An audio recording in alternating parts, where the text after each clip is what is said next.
Medalla de bronce. Medalla de plata. ¡Oro olímpico! ¡Sí!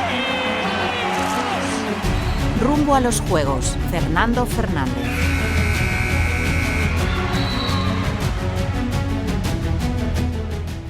El piragüismo balear volverá a estar presente en unos Juegos Olímpicos. Lo hará por cuarta edición consecutiva y de nuevo con Marcus Cooper-Wals como gran exponente. El potencial abanderado español en los Juegos Olímpicos de París estará allí con el K4-500 defendiendo al menos la medalla de plata de Tokio tras obtener la plaza y la clasificación en el selectivo nacional.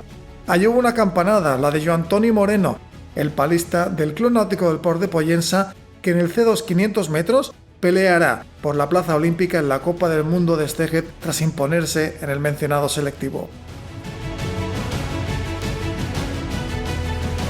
Esto es Rumbo a los Juegos, el podcast de ultimahora.es en la cuenta atrás hacia París 2024, producido por Ainhoa Sansó.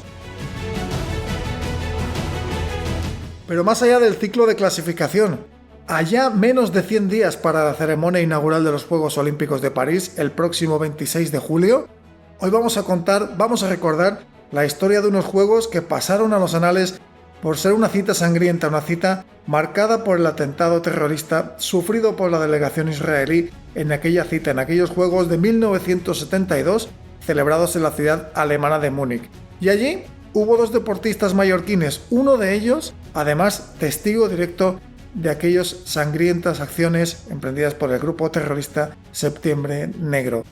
Damián Cerdá, el tirador de Pollença, participó en la competición de pistola a velocidad en 25 metros y él, que tenía amistad con participantes, con miembros del equipo israelí, algunos de los cuales asesinados por los terroristas, fue testigo de cómo las fuerzas alemanas de policía entraron en la Villa Olímpica, incluso llegó a ver a algunos de aquellos deportistas durante las acciones tristes que ni tan solo llegaron a detener aquella cita olímpica pese a la magnitud de los asesinatos, del crimen cometido por los terroristas en aquella noche, vivida a fondo también por otro deportista mallorquín, Rafa Rollán, el baloncestista, el histórico baloncestista del Real Madrid, que fue además el primer balear en participar en este deporte en toda la historia.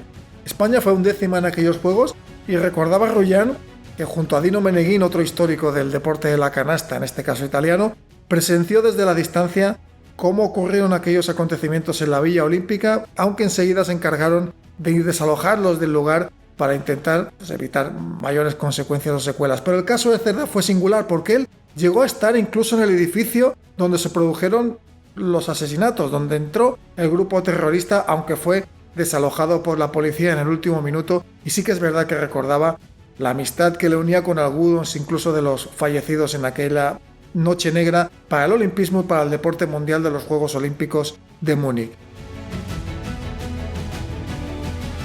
Pero cambiamos de escenario y de enfoque y vamos a hablar de un hito la mar de singular, ¿no? Hablamos de París 2024 y 100 años después los Juegos Olímpicos vuelven a aquella ciudad y en aquella cita, de hace un siglo ya, participó César Miguel de los Reyes.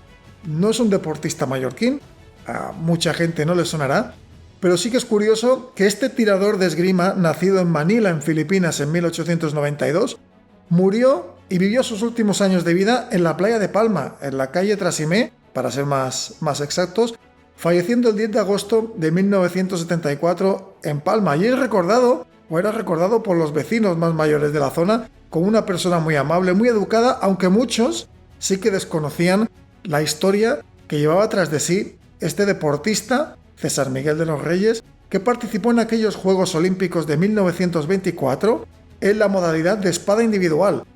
Ganó apenas uno de los 9 combates que disputó, pero marcó un hito dentro de este deporte, la esgrima a nivel nacional. A modo de anécdota, reseñar que César Miguel de los Reyes fue entrenador del Real Betis, el famoso conjunto de fútbol andaluz, y en esos últimos años de vida, antes de jubilarse, fue trabajador de la hostelería en un hotel de la zona, el Hotel Neptuno. También le hizo ser bastante conocido por sus vecinos y por la gente de la zona. Es un olímpico que podíamos considerar como adoptado mallorquín que participó hace ya 100 años, un siglo ya, en aquella cita de París 1924.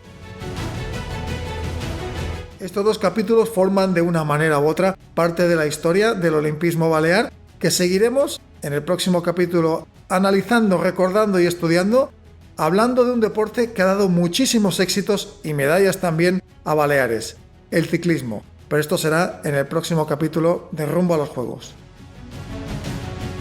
Un podcast de última hora editado por Ainhoa Sanso.